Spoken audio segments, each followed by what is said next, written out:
Good evening friends and audience, কেমন আছেন সবাই? আশা করি ভালো আছেন। আমি ডক্টর আশিস মজুমদার আজকের সান্ধ্যকালীন অধিবেশনে সকলকে স্বাগত জানাচ্ছি। তো আজকে আমাদের যে লেসনটি আপনাদের মধ্যে শেয়ার করব সেটি হচ্ছে মেডিকেল সায়েন্স, অর্থাৎ হোমিওপ্যাথিক মেডিকেল সায়েন্স নিয়ে যারা কাজ করে থাকেন তাদের জন্য এটি শেয়ার করতে যাচ্ছি।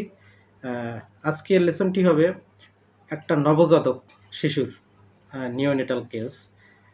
বাচ্চাটির বয়স মাত্র 22 দিন। তো দেখুন, এরকম বাচ্চাদের কেস যখন আমাদের কাছে আসবে আমাদের কিন্তু একটু নড়ে চড়ে বসতে হবে। মানে আপনার দুটি চোখ একেবারে খুব শানিত দৃষ্টি দিয়ে আপনি যদি অবজার্ভ করতে না পারেন আপনি এই কেস ধরবেন না।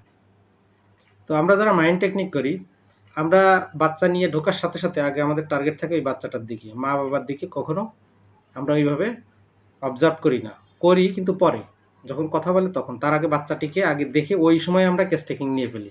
বাই দ্য ওয়ে, অনেক কথা বললাম। তো এই যে বাচ্চার কথা বলছি, বা বাচ্চাটির বয়স কতদিন বললাম? 22 দিন। তো এই বাচ্চাটির সমস্যা হচ্ছে 4 দিন ধরে, এই 4 দিন ধরে পায়খানা প্রস্রাব বন্ধ। কি বললাম? 4 দিন ধরে পায়খানা প্রস্রাব টোটালি বন্ধ। বাচ্চারা সাধারণত এরকম অবস্থা হলে কান্নাকাটি চেঁচামেচি করে, কিন্তু এই বাচ্চার মধ্যে সেরকম কোনো লক্ষণ নেই। সেরকম কোনো লক্ষণ নেই। খুব জটিল কেস, ভালো করে বুঝবেন। তো বাচ্চারা যদি কান্নাকাটি করে, চেঁচামেচি করে, আমরা সাধারণত সেখান থেকে একটা ডোর খুঁজে পাই, আমরা ভিতরে ঢোকার একটা এন্ট্রি খুঁজে পাই। কিন্তু এই বাচ্চাটির মধ্যে সেরকম কোনো লক্ষণ নেই। তো একটা লক্ষণ আছে, সেটি কি? এই বাচ্চাটিকে যখন যখন একটু ক্ষুধা পাচ্ছে, মা তখন তাকে একটু বুকের দুধ খেতে দিচ্ছে। বুকের দুধ খাওয়ার কিছুক্ষণ পরেই বমি। বুকের দুধ খাওয়ানোর পরেই কিছুক্ষণ পরে বমি, বা খাওয়ানো শেষ সঙ্গে সঙ্গে বমি, এরকম। This is the case. আর কোনো লক্ষণ নেই। এবার আপনি এই কেসটিকে কীভাবে হ্যান্ডেল করবেন? Very important. এরকম কেস কিন্তু আপনাদের ক্লিনিকে আসবে। তো দেখুন, এই কেসটিকে আমরা যখন চিন্তা করলাম এই কেসটি নিয়ে, তখন শুধু খুব সহজেই কেস টেকিংটা হয়ে গেল।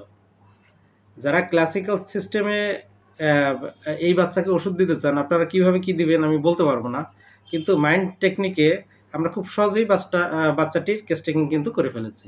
সেটি কি? বাচ্চাকে কোনো কিছু খাওয়ালেই সঙ্গে সঙ্গে বমি করছে। তো এখানে সুন্দর একটা সিঙ্গেল রুব্রিক আছে। সেটা কি? Mind rage medicine forcible administration. এখানে রেজ মেডিসিন ফোর্সিবল অ্যাডমিনিস্ট্রেশন, এখানে মেডিসিন কেন হলো? মেডিসিনটা কি? আসলে মেডিসিন এবং খাবার আমরা মেটাফরিক করতে একই জিনিস, একই ধরে নিতে হবে আপনার। কারণ যে জিনিস খেলে আপনার শরীরের উপকার হয় সেটাই আপনার খাবার, সেটা আপনার ওষুধও। ওষুধের যেমন খাবার কাজগুলো থাকে, সেরকম খাবারেরও কাজ থাকে। তো আমরা যেটাই ইনটেক করি আমরা সবগুলোকেই মানে খাওয়া অর্থেই ব্যবহার করি।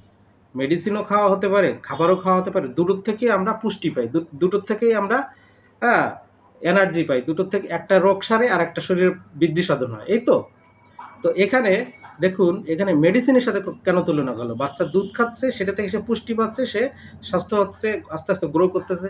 এইখানে মেটাফরি করতে তাই এখানে মেডিসিনের সাথে কম্পেয়ার করা হয়েছে। এই জন্য আমরা রুব্রিক কী ধরলাম? Mind rage medicine forcible administration. কিছু কিছু বাচ্চা আছে দেখবেন, ওদেরকে যদি আপনি ওষুধ খাওয়াতে চান খাওয়াতে পারবেন না, জোর করে ধরে খাওয়াতে হয়, সেখানেও আপনি এই রুব্রিকটা নিতে পারবেন। তাহলে কি বললাম? খাবার যদি খায়, যদি জোর করে খাওয়ানো লাগে, সেক্ষেত্রে এই রুব্রিকটা নিতে পারবেন। আর যদি মেডিসিন খাওয়াতে যায় তখনও যদি জোর করে খাওয়াতে হয়, তাহলে এই রুব্রিকটা আপনি নিতে পারবেন। দেখবেন চমৎকার কাজ করবে। তো এই রুব্রিকটি ধরে আমরা বাচ্চাকে কি দিয়েছিলাম? বেলোডোনা। বেলোডোনা কত দিয়েছিলাম? 6, 3টে ডোজ 15 মিনিট পর পর। এই বাচ্চাটির মানে এই নিওনেটাল মানে এই একেবারে নবজাতক যে শিশু, ঠিক কত ঘন্টার মধ্যে? মনে হয় 12 ঘন্টার মধ্যেই পায়খানা প্রস্রাব শুরু হলো। This is the case. তো এই জন্য হ্যানিম্যান বলেছেন, who is sick man is sick, who is man mind is man. আগে মানুষের মেন্টাল স্টেটকে আগে ধরবেন। মেন্টাল স্টেট যদি আপনি ধরতে পারেন, তাহলে মেন্টাল স্টেট যে সমস্যাগুলো আছে এটা রিমুভ করেন, আপনার প্যাথোলজি অটোমেটিক রিমুভ হয়ে যাবে। তো আজকে অনেক কথা বলে ফেললাম। সবাই ভালো থাকবেন। আগামী ক্লাসে আমন্ত্রণ জানিয়ে এখানে ক্লাস শেষ করছি। শুভ সন্ধ্যা।